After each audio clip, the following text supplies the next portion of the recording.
wit ambruk. Wis enek seminggu kota Kediri terus diguyur banyu, udan lan angin banter.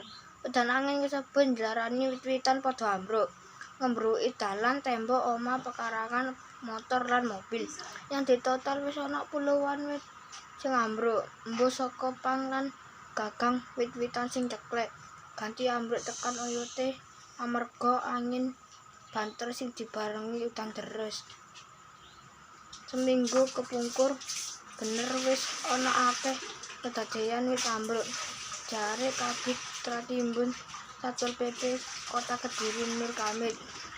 Salah sawijine sing paling parah iku pas dina Senin sore tanggal 9 bulan 12 tahun 19. Udan deres karo angin banter iku ngembrukake pirang-pirang wit ing sekitar kutha Kediri. Wit saka dalan ing kelurahan Pekanan kanthi ing dalan nggone kawasan wisata Sumber Jibut, Kelurahan Rajamulya, Kota Kediri ing Kecamatan Mesanten karo Mojoreto ya enek mas wis ditindaklanjuti karo petugas Satpol PP sinergi karo Polsek, TNI lan DLHKP. Dari Nur Kamid bener korban iku jenenge Wahyu Mukti Prasetyadi. Wahyu ambrukan wit pas ana udan deres karo angin ing Sumber Jibut.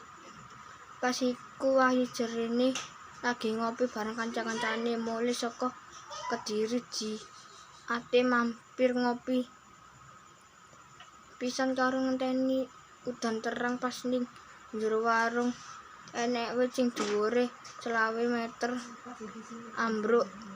Wahyu durung sempet ngindari wis langsung digawani RS Gambiran. Jarene Kapolsek Kediri Kota AKP Suyitno pas lagi ing lokasi Senin tanggal 9 bulan 12 tahun 19.